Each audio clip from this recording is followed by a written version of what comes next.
నేర్చుకొని ఇంతకుముందు మేము చేయను ఏమైనా ఉన్నట్టయితే చేస్తారని చెప్పేసి ప్రజలంతా ఆశించిండ్రు. కానీ పైనుండి కింది వరకు ఇవాళ అహంకారంతో, అబద్ధాలతో, అసత్యాలతో గ్రామంలో మొదలు పెడితే పట్టణంలో వరకు సెక్రటరియట్ వరకు కూడా అన్ని అబద్ధాలు, అసత్యాలు మాత్రమే ప్రచారం చేస్తున్నారు. ఎవరి మీద ఏ విధంగా కక్ష సాధింపు చేయాలని చెప్పేసి ఆలోచిస్తున్నారు. ఓడిన కాంగ్రెస్ అభ్యర్థులే వాళ్ళందరూ కూడా పోలీస్ వ్యవస్థను, రెవెన్యూ వ్యవస్థను మొత్తాన్ని కూడా దుర్వినియోగపరుస్తూ గెలిచిన ఎమ్మెల్యేలను కూడా ఇతర పార్టీల నుంచి ఉన్న వాళ్ళందరినీ కూడా అవమానపరుస్తున్నారు, బెదిరిస్తున్నారు. కార్యకర్తలను అయితే చాలా ఇబ్బందులు పెడుతున్నారు. వాళ్ళ అబద్ధ ప్రచారాలు ఏ విధంగా అంటే, మేము ఎన్నికైన ఎమ్మెల్యేలము, ఎమ్మెల్సీలేము, ఎంపీలమే కాకుండా మా కుటుంబ సభ్యులను కూడా అందులోకి లాగి వారు రాక్షసానందం పొందుతూ అబద్ధాలని, అసత్యాలని నిస్సిగ్గుగా ప్రచారం చేస్తున్నారు. కాంగ్రెస్ పార్టీ అధికార ప్రతినిధి అని చెప్పుకునే వాళ్ళు, ఆయన పేరు తీసుకోవడం కూడా నాకు అంత సబబు కాదు, కానీ తీర్మాన్ మల్లన్న అనేవాడు ఈ రాష్ట్రం గత 10 సంవత్సరాల్లో ఉన్నప్పుడు ఎలక్ట్రిసిటీ బోర్డులో 26-27 మంది ఉద్యోగస్తులను అక్రమంగా ఇచ్చినట్టు, అందులో పల్లా రాజేశ్వరరెడ్డి భార్య నీలిమ కూడా ఉన్నట్టు అని చెప్పేసి నిన్న మొత్తం మాట్లాడడం జరిగింది. నా భార్య పేరు నీలిమ. రండి సుమన్ గారు రండి.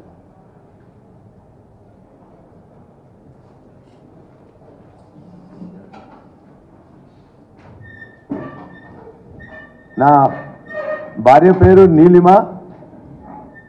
ఆమె 1987లో ఇంటర్మీడియట్ 100కి 100% మార్క్స్తో, అంటే ఫస్ట్ ఇయర్లో 150కి 150, సెకండ్ ఇయర్కి 150లో టాప్ ర్యాంక్ స్టూడెంట్గా పాస్ అయింది.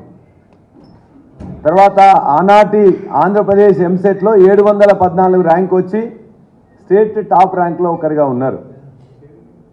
ఆ తర్వాత జరిగిన ఆనాడు ఏపీఎస్సీబీ అని చెప్పేసి బోర్డు ఉండేది. ఏపీఎస్సీబీ బోర్డు నిర్వహించిన ఎగ్జామినేషన్లో ఏఈ ఎలక్ట్రికల్లో సెలెక్ట్ అయిపోయి 1992 జూలైలో ఆమె అపాయింట్మెంట్ అసిస్టెంట్ ఇంజనీర్గా ఏపీఎస్సీబీలో జరిగింది. ఆ తర్వాత 9 సంవత్సరాలకు 2001 నవంబర్లో ఆమె అసిస్టెంట్ డివిజన్ ఇంజనీర్గా ప్రమోషన్ వచ్చింది.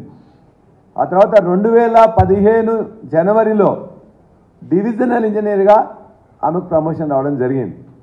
అంటే 92లో అసిస్టెంట్ ఇంజనీర్ అయితే ఆనాడు తెలంగాణ ఉద్యమం లేదు, లేకపోతే ఏ పార్టీలు అధికారంలో లేవు, టీఆర్ఎస్ లేదు, లేకపోతే ఇంకెవరు లేదు. ఆ తర్వాత 2001లో తెలంగాణ ఉద్యమం కూడా అప్పుడే మొదలవుతున్న సందర్భంలో అప్పటికే ఏడీ అయింది.